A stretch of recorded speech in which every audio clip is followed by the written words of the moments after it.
안녕하십니까? 네. 시장 시그널이 좀 바뀌기 시작한 건가요? 지난주 후반부터 좀 나아지는 모습으로 지수 움직임 나타났고, 어제도 외국인들이 좀 그래도 후반에 들어오긴 했었는데요. 어떻게 보세요? 예, 시그널이 바뀌었다고 볼 수가 있겠죠. 지난주까지는 제가 이 시간을 통해서 코스피 지수는 2300포인트 전후에서 등락 과정이기 때문에 바닥을 확인하는 과정이고, 코스닥 시장으로 봐서는 기술적 분석상으로 바닥을 탈출했다. 특히 이제 미국 시장 같은 경우 나스닥 시장이 11,000포인트대에서 확실한 지지선을 형성하고 있다. 그렇게 좀 말씀드렸지 않습니까? 현재 시점으로 본다 한다면 어느 정도 코스피 지수가 전일 2,370 정도까지 올라갔고 코스닥 시장 거의 760까지 올라갔기 때문에 특히 나스닥 시장 같은 경우 이제 11,700 정도까지 올라온 수준을 감안한다 한다면 최소한 단기 바닥은 나왔다. 일단 그렇게 좀 해석해 볼 수가 있을 것 같은데요. 일단 최근에 이제 악재로 작용했던 것 자체들이 여러 가지 다양한 악재들이 충분히 과도하게 반영된 상태에서 최근에 관련 악재들의 흐름 자체, 예상 자체는 악재들이 너무 과다하게 반영됐고 그렇게 나쁘지 않을 거다. 그런 어떤 전망들이 시장을 이끌고 있지 않습니까? 이게 대표적으로 최근에 이슈화됐던 미국의 CPI 지표 같은 경우 지난주까지 미국의 물가 지표가 좀 나오면서 충격을 받았던 건데 기대 인플레이션 부분 자체가 최근에 이제 움직였던 것 자체가 단기뿐만 아니라 중기적으로 인플레이션 지표 자체가 확실하게 꺾였다. 그런 어떤 전망이거든요.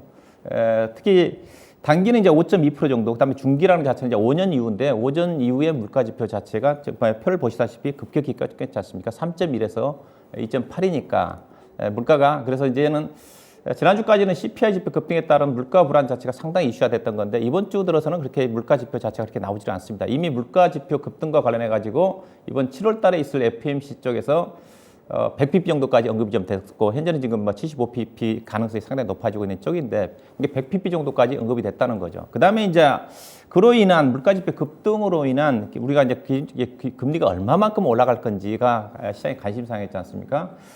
표를 좀 보시게 되게 되면 현재 연방기금 금리가 지난주에 CPI가 급등에도 불구하고 연준의 올해 연말 기준금리 중립금리 수준이라고 얘기하고 있는 3.5%를 상회하지가 않습니다. 표를 보시게 되게 되면 올해 연말 정도까지 기준금리가 3.5% 정도까지 올라가는 것은 거의 일치하고요. 대신 보면 표를 보시게 되면 내년도 2월달, 3월달부터는 기준금리가 떨어질 거라는 전망이라는 거죠. 그래서 현재 시장에서는 인플레이션보다는 이제 금리 인하에 대한 기대감 자체가 시장에 반영되고 있는 게 아닌가. 이런 어떤 부분들이 시장에 현재 미국 시장에 긍정적으로 반영하고 있는 그런 어떤 부분이라고 볼 수가 있는 것 같고요. 그다음에 이제 국내 시장으로 본다 한다라면 이제 이번 주 초까지만 한다 하더라도 원달러 환율 급등 자체가 상당히 부담스럽지 않습니까? 1320원대를 돌파를 했기 때문에 최근에 달러가 간밤에 크게 좀 비교적 떨어졌습니다. 지금 106.5 정도까지 좀 떨어졌는데 최근에 달러가 108.5까지 올라갔다가 지금 프로테이지로 따지면 1.7% 정도 고점에 떨어졌거든요.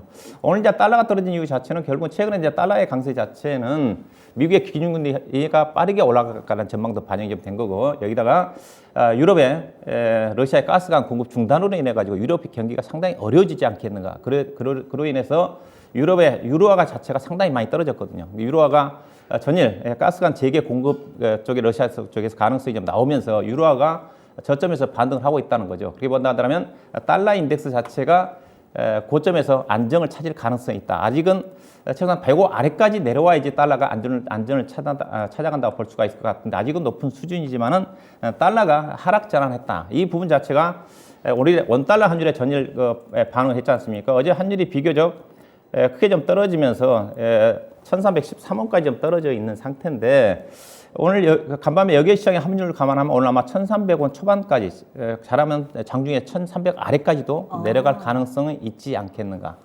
이렇게 본다 한다면 최근에 원달러 환율의 급등에도 불구하고 외국인 수급이 나쁘지 않았지 않습니까? 본래 외국인 달러가 원화가 상승 국면 쪽에서는 외국인 수급이 안 좋은 게 일반적인데 최근에 환율이 급등한 국면에서 외국인 수급이 좋았던 건데 근데 추가적으로 이렇게 이제 환율이 안정을 찾는다 한다면 그동안 양호했던 외국 수급 자체가 좀 더 긍정적으로 변화할 수 있는 그런 여지가 있지 않겠는가. 충분히 환율이 1,300원 아래까지 떨어질 가능성도 있지 않겠는가. 이 부분이 최근 외국인 수급의 긍정의 변화와 함께 더 추가적으로 우리가 기대해 볼 수 있는 요인으로 작용할 가능성이 크다. 일단 그런 측면이고요. 그다음에 이제 현재 지금 앨런 재무장관이 우리나라를 6년 만에 방한하고 있지 않습니까? 우리가 관심 건 것 자체는 이제 추경호 기획재정부 장관과 한미 통화 수합과 관련된 부분 자체가 어느 정도 논의가 될지가 관심 사항이었던 것 같은데, 통화 수합은 시장이 예상했던 대로 체결되질 않았습니다. 다만 외환시장 안정에 협력을 하겠다, 그런 어떤 안을 함께 공유했다는 측면에서 최근에 급등했던 원달러 환율, 달러 인덱스 하락과 함께 원달러 환율의 안정을 기할 수 있는 흐름으로 전개되지 않겠는가, 이런 어떤 부분들 좀 보시면 될 것 같고요. 외국인 수급을 좀 봐야 될 것 같은데요. 외국인 수급이 7월 달 들어서 앞서 얘기했다시피 뚜렷한 개선입니다. 표를 좀 보시게 되게 되면 외국인 투자, 올해 보면 외국인 투자가들이 아랫방에 보면 파란색이 많지 않습니까? 파란색이 많은데 7월 달 들어서 보니까 누적으로 외국인 투자가들이 약 1조 원 정도 순매했습니다. 전일도 외국인 투자가들이 장중에는 300, 400 정도 매도가 전개가 되다가 장 막판에 300억 정도 플러스 매수로 좀 전환이 좀 됐거든요. 삼성전자 매도에도 불구하고 다른 쪽에 매수가 좀 들어오면서 4일 연속 매수입니다. 그러니까 올해 외국인 투자가들이 4일 연속 매수한 경우는 2월 달하고 5월 달에 잠깐 있었고 없었더라고요. 오늘 어떻게 전개가 좀 될지. 앞서 환율이 좀 안정을 좀 찾는 국면이라고 한다면 외국인 투자가들이 충분히 추가적으로 오늘 또 5일 연속 매수를 좀 기대해봐도 되지 않겠는가, 이런 기대감을 가질 수가 있을 것 같고요. 그 다음에 현재 수급의 축 자체가 외국인인데, 우리가 좀 기관 수급을 좀 아쉬워하는 부분인데, 기관이 현재 국내 주식 쪽에 차지하는 비중이 표를 나가고 있는 쪽인데 88%밖에 안 됩니다.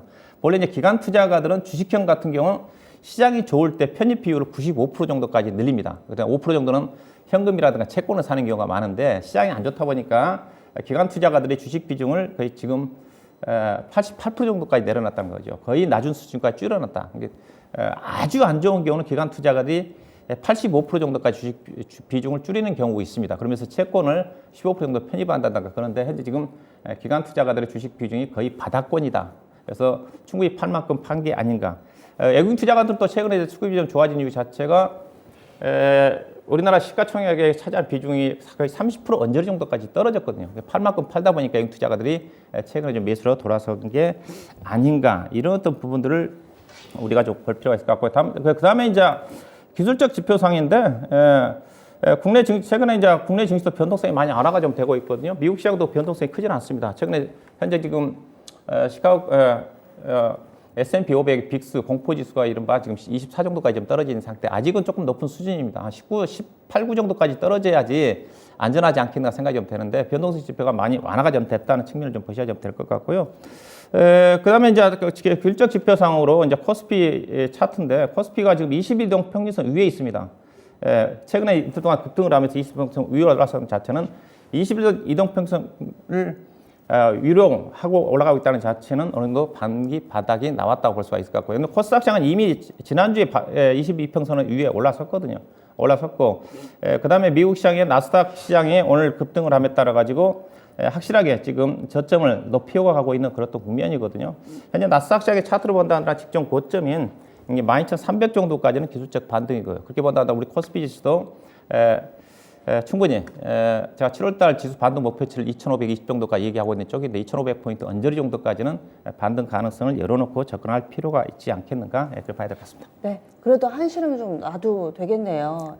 약간은 고비를 넘기고 이제는 좀 반등 움직임이 좀 더 이어지지 않을까. 2,500선대 부근까지는 또 기술적인 반등 움직임 이번 달 내에 이어질 수 있을 것이다, 이렇게 의견을 주시는데, 하루가 다르게 조금씩 포인트가 좀 바뀌는 것 같습니다. 오늘 장에서 제일 주목해야 될 점은 어떤 게 있을까요? 일단은 시장을 지금까지 개인 투자 아직도 좀 불안하게 보신 분들이 계시거든요. 어느 정도 되면 이제 어느 정도 투자 심리 자체가 이번 주도 약간 안정권인데, 확실하게 안정권에 진입한 게 아닌가, 그렇게 볼 수가 있을 것 같은데요.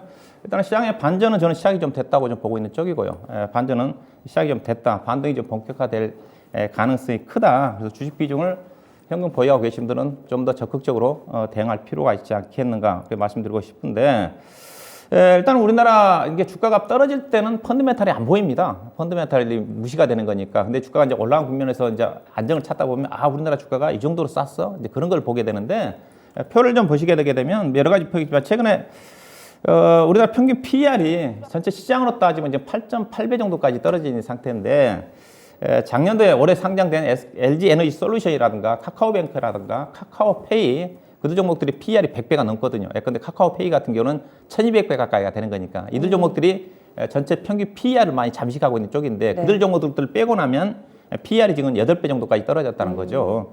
금융위기 이후에 거의 지수가 저점일 수준까지 떨어졌다. 이 정도로 국내 주식들이 상당히 싸다. 이게 시장의 안정을 찾으면 이런 것들이 시장에 이제 주목을 좀 받지 않겠는가. 시장의 안전판 역할을 하지 않겠는가. 뭐 그렇게 좀 봐야 될 것 같고요. 시장의 관심은 이제 결국 실적이라고 좀 봐야 될 것 같고요. 이제는 인플레이션이라든가 뭐 경제 지표 부분에 대해보다는 이제 실적 시즌이기 때문에 실적에 시장의 관심이 쏠리지 않겠는가. 단기적으로는 낙폭과대 반등입니다. 제가 2,400, 230 정도까지는 낙폭과대 종목들 중심으로 해서 전반적인 반등이 전개될 거고, 그 다음에 이제 2,430 이상에서는 그 이상에는 결국 이제 실적 차별화 장세가 전개될 것 같은데, 단기적으로는 낙폭과대 쪽에 집중을 해야 되겠지만은 실적 시즌이기 때문에 실적도 함께 보면서 접근할 필요가 있지 않겠나 봐야 될 것 같고요. 일단은 전략으로 따지면 경기 민감주보다는 경기 민감주 쪽은 순환매 성격이 강하고요. 그 다음에 성장주 쪽에서는 실적이 좋은 종목들은 계속적으로 우상향하는 흐름이기 때문에 경기 민감주는 순환매 관점, 그 다음에 성장주는 실적이 따라주는 종목들은 계속 고점을 돌파하는 흐름이 전개되고 있기 때문에 차별적으로 대응하는 전략이 필요할 것 같고요. 단기적으로 이제 외국 수급이 들어오기 때문에 대형주가 낙폭과도 2,430 쪽과 함께 가겠지만은 2,430부터는 수급이 그렇게 넉넉지 않기 때문에 여전히 중성주목이 우리하고 여전히 최근 들어서 코스닥 시장이 강합니다. 코스닥 시장이 상대적으로 수급 여건이 괜찮지 않겠는가. 주목할 것 자체는 종목 선택의 기준이 실적 시즌이거든요. 이번 주부터 본격적 국내 실적 발표되는데 표가 나가고 있는데 국내 기업들은 다음 주 정도에 대부분 집중이 됩니다. 이번 주는 내일부터 이제 현대차와 포스코 케미칼, 그다음에 KB금융, 그다음에 금요일날 현대모비스, 현대건설, 그다음에 다음 주에 수요일날, 목요일날, 금요일날 집중이 좀 되는데 근데 실적이 시즌에 그렇게 뭐 부정적으로 작용할 것 같지는 않습니다. 오늘 미국의 넷플릭스 실적을 보면 알 수가 있거든요. 실적이 그렇게 뭐 서프라이즈하게 나온 건 아닙니다. 다만 과거에 과다하게 우려감들이 반영되다 보니까 이 정도면 그렇게 나쁘지 않았다. 그랬던 부분들이 긍정적으로 반영하고 있는 거거든요. 국내 기업들도 비슷하게 반영할 가능성이 큽니다. 그래서 실적 시즌에 이런 것도 부정적으로 반영될 가능성이 크지 않다. 이런 분들 보셔야 될 것 같고요.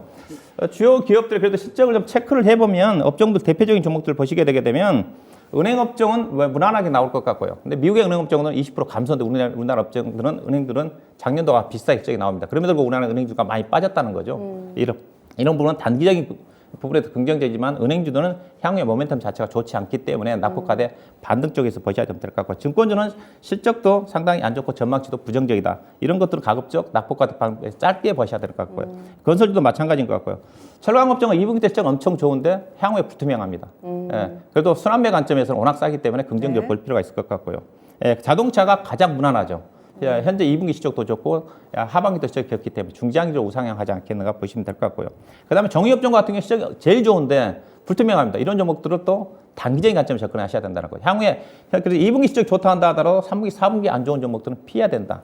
이런 업종들 그러면 관심 가져야 되는 업종 자체가 결국은 IT, 자동차, 철강업종 같은 경우는 어느 정도 아마 순환매를 좀 기대해 볼 필요가 있을 것 같고 경기 민감주 쪽에서 그 다음에 반도체 장비, 신재생, 제약바이오, 2차전지, 의료기기 이들 쪽이 그래도 중장기적으로 우상향하지 않게 봐야 될 것 같습니다.